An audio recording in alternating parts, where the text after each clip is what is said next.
Today we'll be talking about the role of the mouth in the digestive system. Generally speaking, ingestion refers to when food is voluntarily placed into the oral cavity. And the oral cavity encompasses structures such as the tongue, the teeth, both the salivary glands, as well as the salivary duct, all located in this area right here. Once the food is voluntarily placed into the oral cavity, the process of mechanical digestion begins.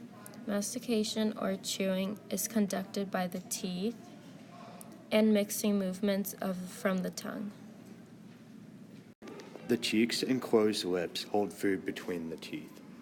The tongue mixes food with saliva to soften it, while the teeth cut and grind solid foods into smaller pieces.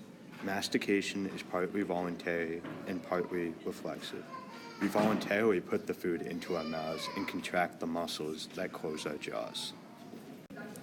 Chemical digestion involves breaking down the food into simpler nutrients that can be used by the cells. Chemical digestion begins in the mouth when the food mixes with saliva.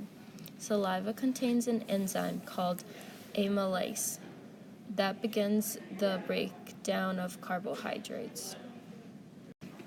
The mouth serves as a receptacle, which by definition means that it receives and contains something. Most of these functions are performed by associated accessory organs. For example, the mucus present in saliva helps to dissolve foods so that they can be tasted, and it also moistens food so that the tongue can then compact the food into a bolus that can be swallowed down through the pharynx.